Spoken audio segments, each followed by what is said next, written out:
How's it going? Had a dream last night. Here she goes again. It was a good dream. I was a kid again and I was playing Lego with my stepfather and all of you guys. What's so special about that? Shut up. It was a dream. Dreams are a fabrication of the mind to subconsciously reveal repressed thoughts. You're just jealous that I actually got to experience what it's like to have a good childhood. There's a difference between fantasy and reality. People, can we just get along for once? Yeah, let's talk about something else, like me. Come on, cheer up. Let me tell you about how I overcame my hardship in life. So as you guys know, I was miserable in high school and the whole world was against me.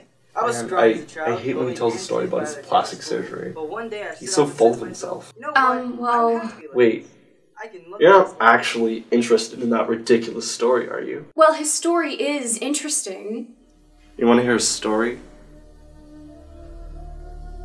I was 4 years old. I was playing with my Lego like any normal kid. I wanted to build tall towers up to the ceiling. When I was a kid, I wanted to be a builder. I wanted to build huge buildings like the skyscrapers we saw when we went downtown today. The second I get home, I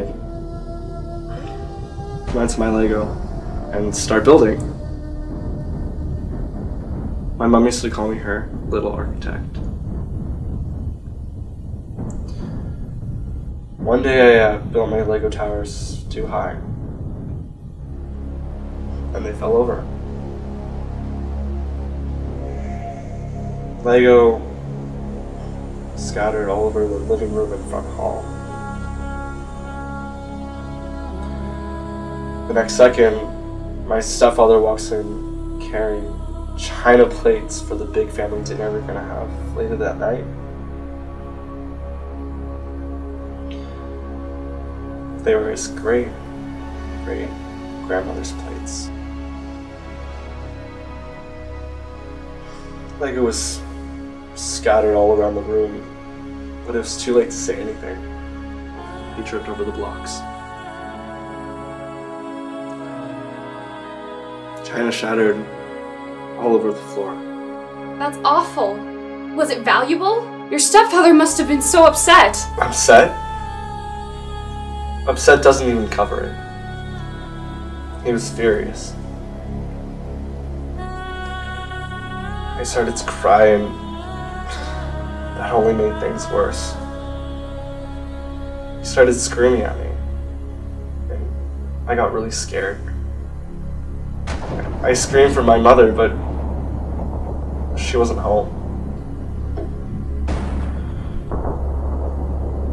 I remember him smacking my face, and I fell on the broken pieces of china. I had to get stitches for that, and that was only the first time. Maybe we should talk about something else. No, let me tell you about the time when I was 10 years old. I was out of school every day with scrapes and bruises. And one day, my stepdad got mad at me for forgetting to take out the trash. He threw me down the stairs. Had to go to school with a broken arm. Told everyone I broke it playing hockey. But didn't your mom or someone at school realize? No, I hid it from everybody, even myself. I didn't want to admit that something like that could happen to me. I retreated into my safe place, the library. I read all I could, from Shakespeare to biographies to philosophy. Anything so that I could just escape from there. I'd come home late from school, pretend I had a bunch of schoolwork that day. And there was a time at the beginning of high school that I hardly saw him. I started to make friends. I met all of you and for the first time I felt like a normal person. I felt better about myself and I started to forget about him. I started to gain more confidence. For the first time, I had friends I could trust and rely on, to always be there when I needed them. That's great.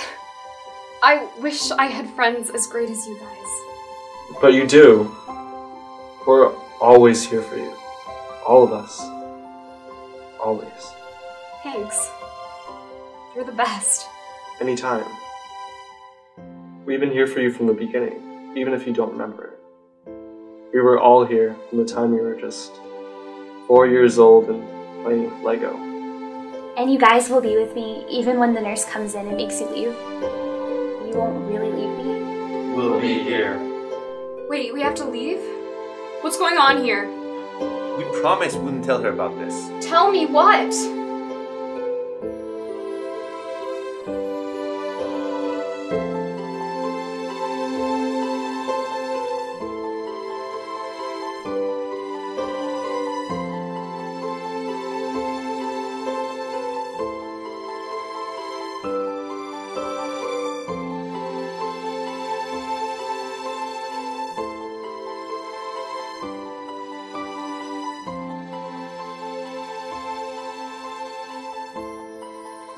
We're always here for you. All of us.